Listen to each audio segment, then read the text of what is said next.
Hello everyone, welcome to educational point. Discrete structure से related सारे videos के लिए हमारे चैनल को सब्सक्राइब करें। तो आज का हमारा टॉपिक है reflexive and irreflexive relations. There are many types of relations, but in this video we will discuss only two types. First is reflexive relations and second is irreflexive relations. Let's see what is reflexive relations. A relation R on set A is said to be a reflexive if small a belongs to R for every small a belongs to set A. We can write this as small a is related to small a for all small a belongs to R. कोई एक relation R किसी set A में reflexive कहा जाता है अगर set A का हर एक एलिमेंट स्मॉल a के लिए स्मॉल a उस रिलेशन में मौजूद हो।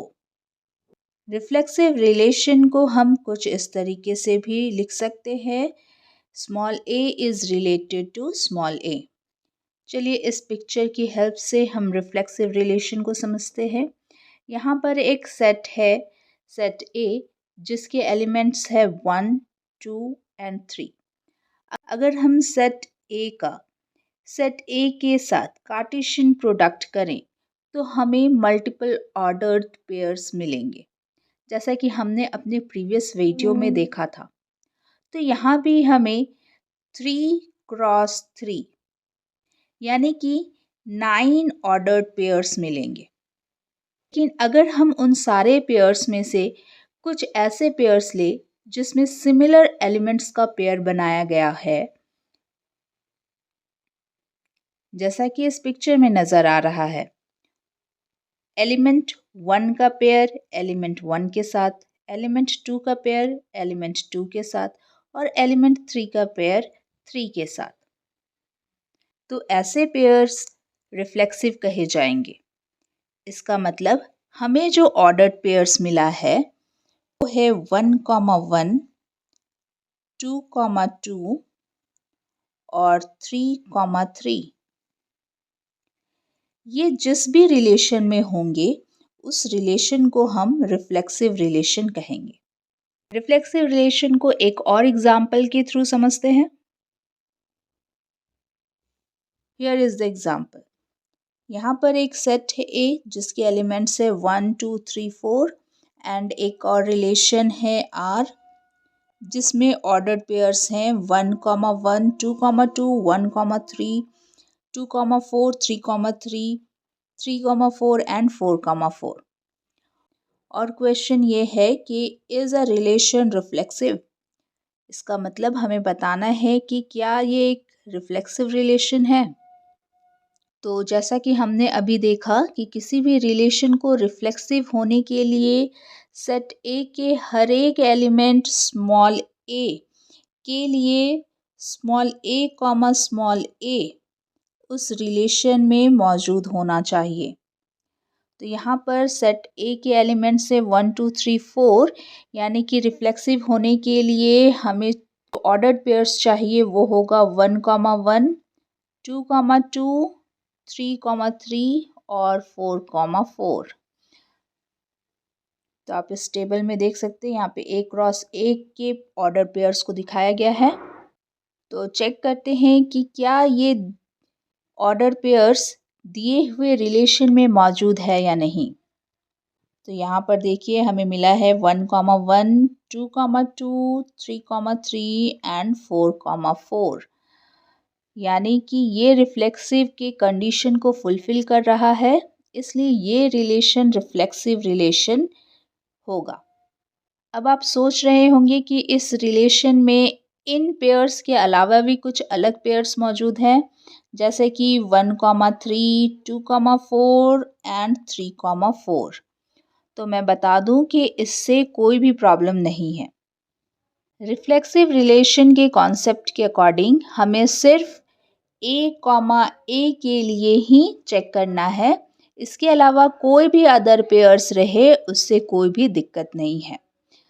ये रिलेशन एक रिफ्लेक्सिव रिलेशन है क्योंकि इसमें a कॉमा a के सारे एलिमेंट्स इस रिलेशन में मौजूद हैं।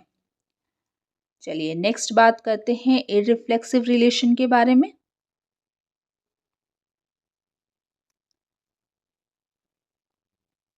A relation R on set A is said to be irreflexive if small a comma small a not belongs to R for every small a belongs to set A।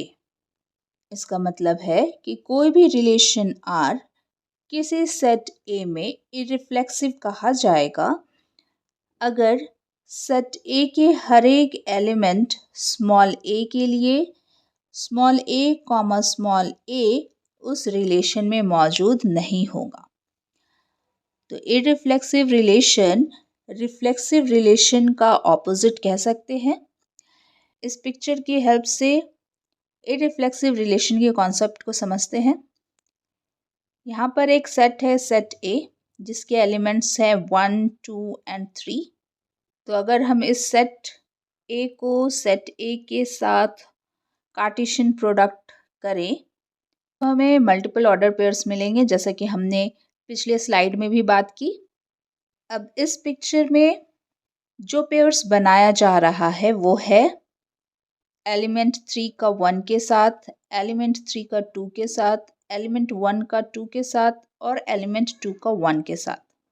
मतलब जो order pairs हमें यहाँ पर मिल रहा है वो है 3,1, 3,2, 1,2 और 2,1। जैसा कि हम देख पा रहे हैं यहाँ पर कोई भी pair small a comma small a के फॉर्म में नहीं है, इसलिए ये रिलेशन इररिफ्लेक्सिव रिलेशन होगा। चलिए इसको एक एग्जाम्पल से समझते हैं।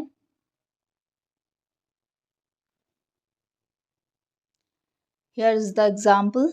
तो यहाँ पर एक सेट है सेट A जिसके एलिमेंट्स है 1, 2, 3, 4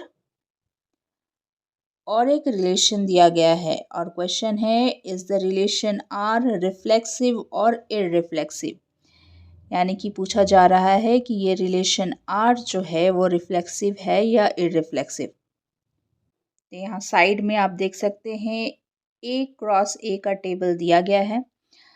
तो रिफ्लेक्सिव होने के लिए हमें जो कंडीशन चाहिए वो है a comma a belongs to R, यानी कि हम वैसे एलिमेंट्स या ऑर्डर पेयर्स को ढूंढेंगे जो कि a कॉमा a के फॉर्म में है। तो यहाँ पर 1,1, 2,2, 3,3 एंड 4,4। अगर ये 4 ऑर्डर पेयर्स इस रिलेशन में है तो ये रिलेशन रिफ्लेक्सिव होगा। तो जैसा कि हम देख पा रहे हैं 2,2 सिर्फ 2,2 इस रिलेशन में प्रेजेंट है, बाकी 1,1, 3,3 एंड 4,4 इस रिलेशन में प्रेजेंट नहीं है। इसीलिए ये रिलेशन जो है रिफ्लेक्सिव नहीं होगा क्योंकि इसमें अदर ऑर्डर्ड पेयर्स मौजूद नहीं है। दूसरी तरफ अगर हम इररिफ्लेक्सिव की बात करें तो उसके लिए कंडीशन है कि small a comma small a ये रिलेशन में मौजूद नहीं होना चाहिए। तो ये अगर हम इन सारे ऑर्डर पेयर्स को क्रॉस कर दे यानी कि ये हमें नहीं चाहिए। तो अगर हम रिलेशन में देखें तो ऑलरेडी हमें 2,2 इस रिलेशन में मिला था, यानी कि ये रिलेशन इररिफ्लेक्सिव भी नहीं होगा क्योंकि इसमें 2,2 मौजूद है, यानी कि ये रिलेशन ना ही रिफ्लेक्सिव है और ना ही इररिफ्लेक्सिव है क्योंकि ये दोनों के कंडीशन को फुलफिल नहीं कर रहा है। आई होप कि आपको reflexive relation and irreflexive relation के कॉन्सेप्ट क्लियर हो गए होंगे। एक बार मैं कॉन्सेप्ट को फिर से रिपीट कर देती हूँ। रिफ्लेक्सिव रिलेशन के लिए किसी भी सेट के हर एक एलिमेंट के लिए small a comma small a relation में मौजूद होना होगा, जबकि इररिफ्लेक्सिव रिलेशन के लिए किसी भी सेट के एलिमेंट के लिए small a comma small a relation में मौजूद नहीं होगा। चलिए एक क्वेश्चन आपके लिए छोड़े जा रही हूँ। तो यहाँ पर एक सेट दिया हुआ है जिसके एलिमेंट्स है 1 2 3 4 और 4 रिलेशन है R1 R2 R3 and R4। आपको बताना है कि कौन सा रिलेशन रिफ्लेक्सिव है और कौन सा रिलेशन इररिफ्लेक्सिव है। आप लोग इसका आंसर कमेंट सेक्शन में दे सकते हैं। आज की वीडियो में इतना ही। Thanks for watching this video.